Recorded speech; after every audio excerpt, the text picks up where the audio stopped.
Hello everyone, my name is Riddhi and today in this lecture we will discuss about slowdown in aviation sector. Slowdown in aviation sector basically उसमें काफ़ी slowdown आया है, उसके बहुत सारे reasons है, वो आज हम इस lecture में discuss करेंगे। क्या क्या इसके causes हैं, reasons इसके क्या हैं, कैसे slowdown हुआ है, ठीक है। और कोविड-19 की वजह से और ज़्यादा इसको एग्जैजरेट कर दिया गया है, ठीक है, और ज़्यादा ये बढ़ गया बेसिकली, एग्रावेट हो। तो देखो क्या है कि अभी एविएशन सेक्टर जो है वो वर्ल्ड का सबसे बड़ा और फास्टेस्ट ग्रोइंग सेक्टर है ये बेसिकली, और ये जो है बहुत सारे चैलेंजेस फेस कर रहा है बहुत टाइम्स, जो कि आप कुछ एयरलाइन जैसे बंद हो गई हैं या फिर कुछ एयरलाइन जो है दूसरों के बेची जा रही हैं। तो ये सारी चीज़ें जो है ये कुछ ऐसे रीजंस हैं जिससे आप ये पता लगा सकते हो कि कितनी प्रॉब्लम्स फेस करनी पड़ रही हैं एविएशन सेक्टर को। अब कोविड-19 की प्रॉब्लम आने से जो है ये पूरी जो एविएशन सेक्टर का स्लो डाउन है और ज़्यादा एग्रीवेट हो गया और ज़्यादा इसमें बढ़ोतरी देखने को मिली है। तो इसका बैकग्राउंड थोड़ा सा हम डिस्कस कर लेते हैं कि क्या है। देखो 1911 में इंडिया का जो फर्स्ट कमर्शियल फ्लाइट है वो टुक ऑफ की थी। 1953 में गवर्नमेंट ने एयरलाइन सेक्टर जो है उसको नेशनलाइज कर दिया था। टाटा एयरलाइंस जो है वो इकलौती एक ऐसी एयरलाइन हुआ करती थी उस टाइम पर। 1994 में गवर्नमेंट ने प्राइवेट सेक्टर के लिए ये मार्केट जो है ओपन अप कर दिया था पोस्ट 1991, ठीक है। फिर 2007 में गवर्नमेंट ने एयर इंडिया और इंडियन एयरलाइंस को मर्ज कर दिया था। 2090s में अब जेट एयरवेज का आप देख सकते हो कि शट डाउन हो गया है, ठीक है। तो ये कुछ एग्जांपल्स है, कुछ बैकग्राउंड है इंडिया का एविएशन सेक्टर का कि किस तरीके से ये स्लो डाउन जो है वो देखा जा रहा है। अब इसमें जो इश्यूज और चैलेंजेस इन्वॉल्व हैं वो देख लेते हैं कि कौन से ऐसे इश्यूज हैं जिनकी वजह से ये स्लो डाउन हुआ है। देखो कोविड-19 की वजह से जो इंटरनेशनल एयर ट्रांसपोर्ट एसोसिएशन है उसने बेसिकली $250 बिलियन का डिप जो है रेवेन्यू में 2020 में ये एक्सपीरियंस किया है, और जॉब लॉस हुआ है अराउंड 25 मिलियन का। 82% ग्लोबल एयर ट्रैफिक जो है वो बहुत सारे रिस्ट्रिक्शंस के अंडर है।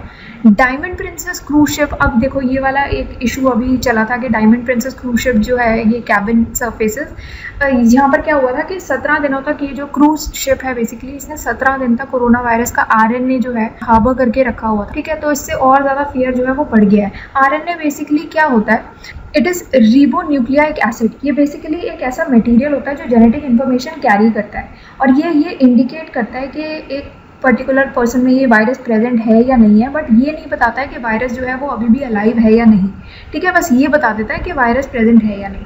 तो ये एक इशू पूरा जो है ये निकल के आया। अब क्या है, हाई मेंटेनेंस और रेंटल कॉस्ट जो है एयरक्राफ्ट की वो भी बहुत ज़्यादा होती है, ठीक है। अब इसमें बहुत सारे इशूज़ होते हैं कि हाई मेंटेनेंस रेंटल कॉस्ट कैसे हो गई, जो फ्यूल प्राइसेस हैं एयरक्राफ्ट के वो भी बहुत ज़्यादा होते हैं, ठीक है। Around 50% of Indian airline aircraft जो है वो लीज पर ही है। $500 to $600 मिलियन का लॉस भी देखा गया है इंडियन कैरियर्स के थ्रू। अब जो डायरेक्टर जनरल है सिविल एविएशन के, उन्होंने बेसिकली ये कहा है कि लॉकडाउन के बाद भी जो सोशल डिस्टेंसिंग है वो एयरक्राफ्ट में एक्सरसाइज की जाएगी। देखो एकदम से लॉकडाउन के बाद आप सब कुछ चीज़ें खोल नहीं सकते एकदम से, ठीक है, वरना ये वाली सिचुएशन और एग्रावेट हो सकती है।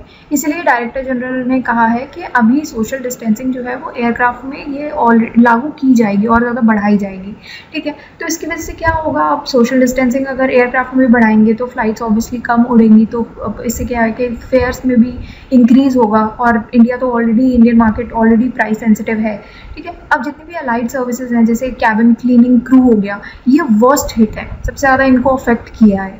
देन एयरक्राफ्ट मैन्युफैक्चरर्स जो हैं they can not expect a demand for at least 5 years। 5 साल तक वो कुछ डिमांड एक्सपेक्ट नहीं कर सकते अभी कुछ होने वाला है, कुछ नहीं होने वाला, अभी सब जो है चीज़ें बंद रहेंगी, ठीक है। अब जो पेंडिंग डिसइन्वेस्टमेंट है वो भी इससे सफ़र कर रही है। अब इससे देखो क्या हो रहा है कि बैलेंस शीट्स जो है वो भी नीचे जा रही हैं, प्रॉफिट्स भी नीचे जा रहे हैं। क्यों जा रहे हैं, क्योंकि इंडियन एयरलाइंस जो है उनका बेसिकली फोकस क्या है कि उनको मार्केट में शेयर मिल जाए at the cost of profit making, ठीक है। तो ये फोकस जा रहा है। साथ में एयर टर्बाइन फ्यूल जो है उसके प्राइसेस भी ज़्यादा बढ़ते जा रहे हैं क्योंकि वो जीएसटी के एम्बिट में नहीं आता है। इससे क्या हो रहा है कि फ्यूल प्राइसेस जो है वो अबाउट 40% ऑफ ऑपरेशनल कॉस्ट जो है बढ़ रहे हैं इंडियन एयरलाइंस के लिए अगेंस्ट 20% एज ग्लोबल एवरेज, तो जस्ट डबल बढ़ रहा है उसका।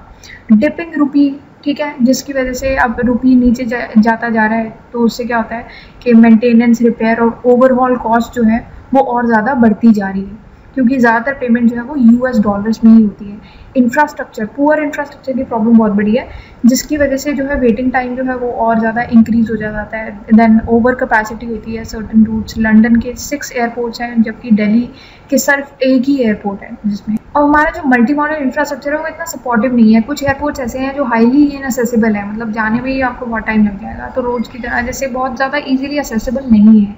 देन इंडियन पायलट्स भी बहुत कम है और बाकी का क्रू भी बहुत कम हो रहा है, जिसकी वजह से आपको एक्सपाट्रिएट्स को हायर करना पड़ जाता है, जिससे वेज बिल जो है वो और इंक्रीज होता है। देन इकोनॉमिक स्लम्प की वजह से जो है डिमांड में भी डिक्लाइन हो रहा है, क्योंकि लोगों के पास अब पैसे हैं नहीं। अब तो सैलरीज भी कटती जा रही है गवर्नमेंट एम्प्लॉयज़ की भी, तो जैसे जैसे अब मांग में गिरावट आ रही है ना, बेसिकली डिमांड ही कम है, तो इसीलिए इकोनॉमिक स्लम जा रहा है। जो फुल सर्विस एयरलाइंस हैं जैसे कि जेट एयरवेज हो गई, इंडियन एयर इंडिया हो गई, जहाँ पर फूड लाउंजेस वगैरह जो है वो आसानी से मिल जाते हैं, अब ये ऑफर किए जाते हैं, तो वो बेसिकली जो हमारी इकोनॉमी एयरलाइंस है जैसे इंडिगो, स्पाइसजेट वगैरह जो हो गए, उनके सामने जो है ये सस्टेन करने में इनको थोड़ी सी प्रॉब्लम हो रही है, स्पेशली जब उड़ान स्कीम आ गई है गवर्नमेंट की, उसके बाद तो और भी ज़्यादा प्रॉब्लम हो रही है। कुछ नए प्राइवेट सेक्टर ऑपरेटेड एयरपोर्ट जो है वो बहुत ज़्यादा एयरपोर्ट फीस बहुत ज़्यादा चार्ज कर रहे हैं। देन टीडीएस रेगुलेटरी कंप्लाइंसेस हो गए हैं। अब बहुत ही extremes to high to low के बीच में जो है पैसेंजर्स और एयरलाइन दोनों को ही जो है वो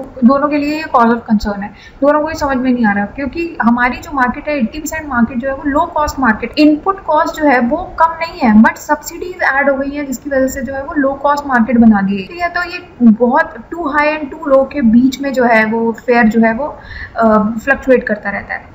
देखो कुछ एयरलाइंस इसकी वजह से क्या है बंद करनी पड़ रही है, कुछ एयरलाइंस को बेचना पड़ रहा है आगे।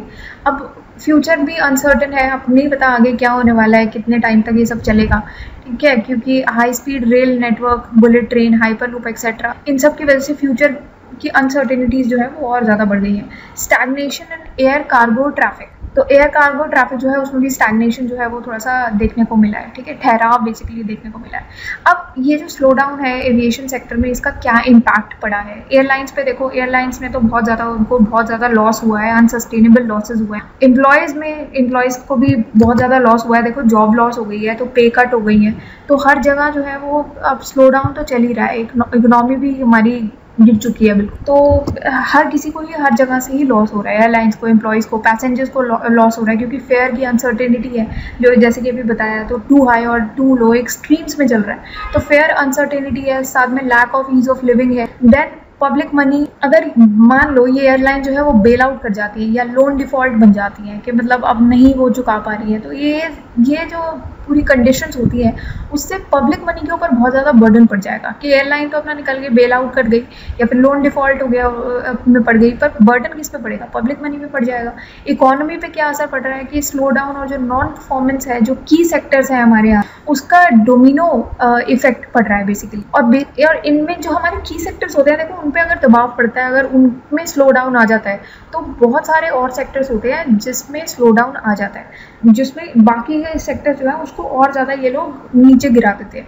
जैसे कि आप बाकी के जितने भी सेक्टर्स हो गए, जैसे बैंक के एनपीएज हो गए, इनएफिशिएंट डिलेड फ्लाइट मूवमेंट हो गई, जिससे ईज ऑफ डूइंग बिजनेस को अफेक्ट करता है, ये सब चीज़ें जो है ये और स्ट्रेस करती हैं अलग अलग से जो हमारे की सेक्टर्स होते हैं। अब गवर्नमेंट के द्वारा क्या क्या स्टेप्स लिए गए हैं उसके बारे में थोड़ा सा देख लेते हैं। देखो एयर इंडिया का डिसइन्वेस्टमेंट कर दिया गया है, जिसमें नए और ईजियर टर्म्स आ गए हैं। नेशनल सिविल एविएशन पॉलिसी आ गई है 2016 की, इसके द्वारा कुछ स्टेप्स लिए गए हैं, जैसे कि सबसे पहला है कि 5/20 रूल जो है वो स्क्रैप कर दिया गया है। तो अभी के हिसाब से एयरलाइंस जो है उनको ये 5 साल का एक्सपीरियंस होना चाहिए डोमेस्टिक मार्केट में और 20 एयरक्राफ्ट ओन करने चाहिए। ये वाला जो पूरा रिक्वायरमेंट था इसको स्क्रैप कर दिया गया है, अब ये नहीं है। तो इससे क्या है कि जो बहुत ज़्यादा टीडीएस कंप्लायंस होते थे, बहुत लंबे चौड़े और ऐसे बहुत डिफिकल्टी वाले, उस सब की प्रॉब्लम जो है उसको रिड्यूस कर देता है। साथ में 3% सीट्स जो है वो रिमोट एरियाज़ के लिए रिजर्व कर दी गई हैं, जैसे अंडमान एंड निकोबार ले जैसी जगहें हो गई ना, तो ये जो है basically remote area connectivity scheme के अंडर जो भी फ्लाई कर रही है, तो ऐसी जगहों के लिए 3% सीट जो है वो रिजर्व कर दी गई है, जिससे कि बाकी की कंट्री के बाकी के जितने भी पार्ट्स हैं वहाँ से हमारी बेटर कनेक्टिविटी हो सके। आफ्टर दैट उड़ान स्कीम आ जाती है, उड़े देश का आम नागरिक, तो ये जो है बेसिकली एक रीजनल कनेक्टिविटी स्कीम है union government through viability gap funding. इसमें क्या है कि कुछ परसेंटेज जो सीट्स होती हैं वो रिजर्व कर दी जाती हैं और उसका जो अपर फेयर है वो फिक्स्ड है, जैसे कि 2500 जो है वो कुछ रूट्स के लिए अपर फेयर जो है फिक्स हो गया है। एक्सक्लूसिव राइट्स, बेनिफिट्स और कंसेशंस जो है वो दिए जाते हैं एयरलाइंस को, जो भी इन रूट्स पे ऑपरेट करती हैं एयरलाइंस उनको ये दिए जाते हैं। कुछ स्पेशल कंसेशंस हो गए इस तरीके से, जैसे MRO पे कोई सर्विस टैक्स नहीं लग रहा है, एक्सक्लूसिव फ्लाइंग राइट्स हो गए 3 साल के लिए, एयरपोर्ट की कोई फीस नहीं होती, 50% टैक्स रिबेट भी मिल जाता है उनको और टैक्स ऑन फ्यूल भी मिल जाता है। तो ये सारी चीज़ें पर आपको रिबेट मिल गया, तो बहुत सारे ऐसे आपको कंसेशंस बेनिफिट्स वगैरह मिल जाते हैं। अनप्रिडिक्टेबल प्राइसेस का जो प्रॉब्लम है वो भी ये रिजॉल्व कर देता है और ये इंश्योर करता है कि नॉन ऑपरेशनल एयरपोर्ट्स पे जो है इनका और यूज हो। ईज ऑफ डूइंग बिजनेस को भी ये इंश्योर करता है। After that public private partnership model जो है उसको भी बेसिकली यूज करने के बारे में बात करता है कि ये एयरपोर्ट्स को और बिल्ड कर सकें, ऑपरेट कर सकें कि एयरपोर्ट जो है बेसिकली हमारे जो इंफ्रास्ट्रक्चर बॉटलनेक्स हैं कि कुछ एयरपोर्ट्स ऐसे हैं जो इनअसेसिबल हैं, इंफ्रास्ट्रक्चर प्रॉब्लम्स जितनी भी क्रिएट होती हैं एयरपोर्ट्स के मामले में, तो ये सारे जो बॉटलनेक्स हैं उनको ओवरकम किया जा सकता है। ठीक है, 2018 में इंडिया जो है उसने एक्साइज ड्यूटी को रिड्यूस किया था ऑन ATF फ्रॉम 14% से 11% तक ये रिड्यूस कर दिया गया था।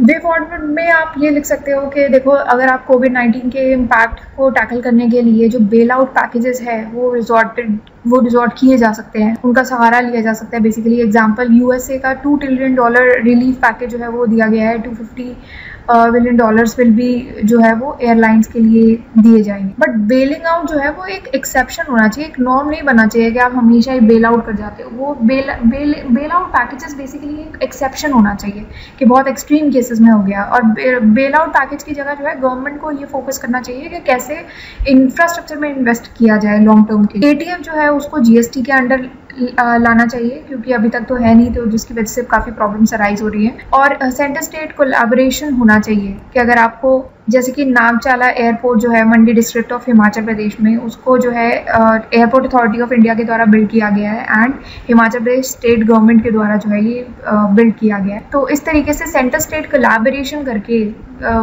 जो है आपको एयरपोर्ट्स का बिल्डअप करना चाहिए। Then indigenisation of MRO, maintenance repair के जितने भी काम है, मेंटेनेंस रिपेयर ऑपरेशंस के जितने भी काम है, बेसिकली इसका इंडिजनाइजेशन हो जाना चाहिए कि आपको बाहर नहीं जाना पड़ेगा, आपके इंडिया में या आपस में सारा काम हो जाएगा।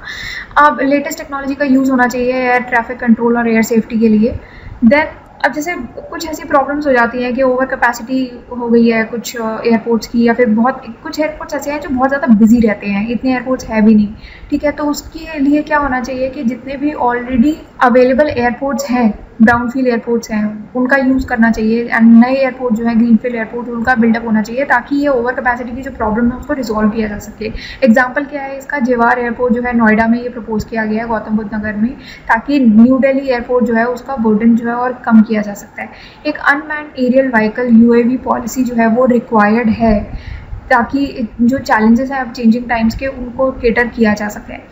साथ में लेंडर जो है एयरलाइंस के लिए उनको और विजिलेंट रहना चाहिए ताकि ये जो डोमिनो इफेक्ट है इकोनॉमिक स्ट्रेस का उसको अवॉइड किया जा सके। तो उसका आपको सामना करने के लिए आपको पहले से ही रेडी रहना। अब 2014 में एक कमेटी आई थी, national transport development policy committee, और उसने कुछ रिफॉर्म सजेस्ट किए थे, जैसे ATF टैक्सेशन में, एयरलाइन सेफ्टी, MRO वगैरह में, इन सब में कुछ रिफॉर्म सजेस्ट किए गए थे, जिसको इसमें बेसिकली कहा था कि स्टेट गवर्नमेंट्स का ज़्यादा पार्टिसिपेशन इसमें होना चाहिए। कंक्लूजन इसमें ये निकल के आता है, देखो अगले 10 साल में अगर देखा जाए तो इंडिया के जो GDP है वो उसको $10 ट्रिलियन जो है वो एक्सपेक्ट कर रहे थे हम लोग अभी तक।